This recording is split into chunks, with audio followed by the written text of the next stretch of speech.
భగవతే వాసుదేవాయ.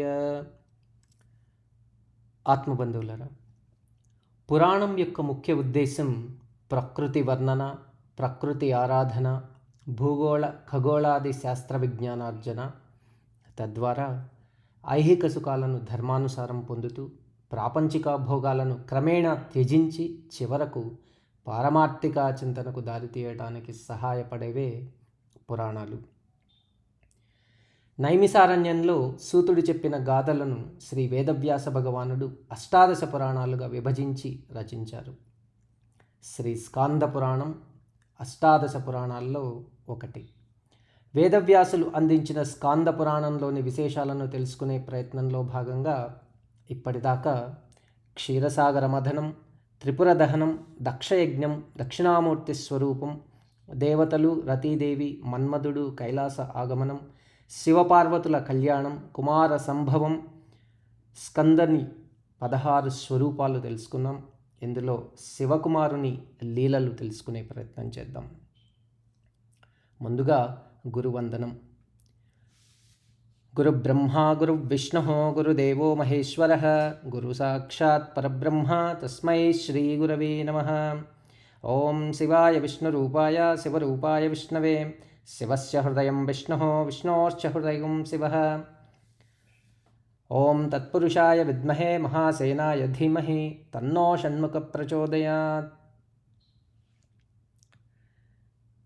బాల్యంలోనే శివకుమారుడు ఎన్నో లీలలు చూపుతున్నాడు. పార్వతితో పాటు కైలాసమందున్న ప్రమథగణాలు, ఋషిగణాలు స్కందుని లీలలను చూసి విస్మయముందుచున్నారు. స్కందుడు గారాభంగా పెరుగుతున్నాడు. కాలి అందెల గల్లు గల్లుమనే శబ్దాలు సంగీత ఝరిలాగా స్వరయుక్తంతో వీణుల విందు కలిగిస్తున్నాయి.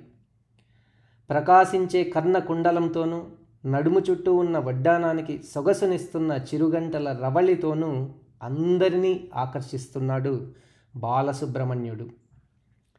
తటాకాలలో, నదులలో, పూల ఉద్యానవనాల్లో, కొండల్లో, విశ్వంలో అన్ని దిక్కులా తానై చరిస్తూ ఉన్నాడు. ఒక్కోసారి వృద్ధుడిగా విహరిస్తున్నాడు, మరోసారి 6 ముఖాలతోనూ 12 చేతులతోనూ ముద్దులు మూటగట్టే బాలకుమారుడిగా దర్శనమిస్తున్నాడు బాలసుబ్రహ్మణ్యుడు. ఒక్కోసారి నడచి వెళ్తుంటాడు ఒకచోట, ఒకటి తర్వాత ఒక్కటి సుశ్రావ్యంగా సంగీత వాయిద్యాలు వాయిస్తున్నాడు ఇంకో చోట వీరుడిగా, శూరుడిగా, యోధుడిగా కవచ కృపాణతో క్షత్రియుడిలా స్వైర విహారం చేస్తున్నాడు.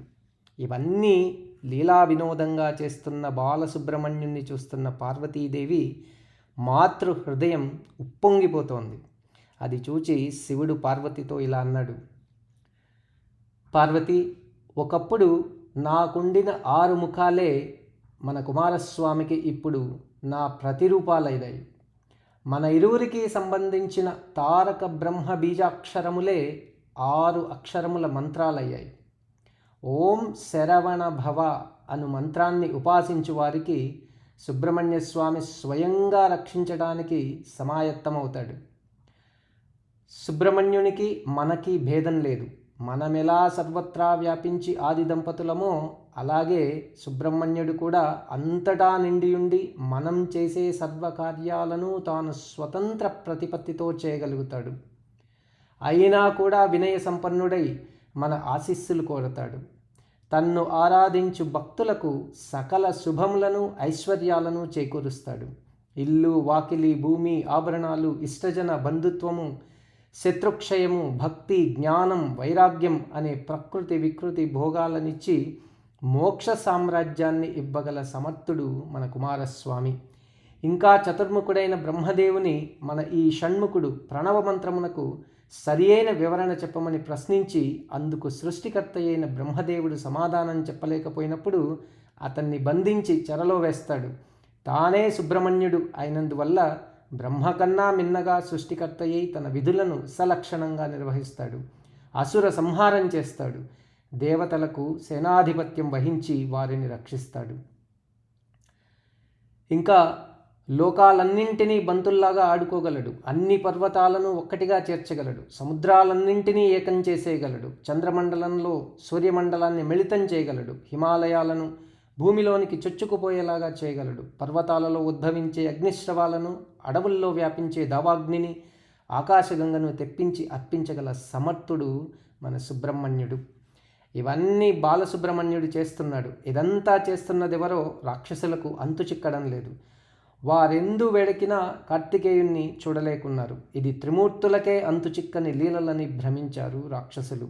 ప్రజలు మాత్రం ఈ లీలలను చూసినప్పుడు రాక్షస బాధ నుండి రక్షింపబడే శక్తి ఉద్భవించిందని మురిసిపోయారు.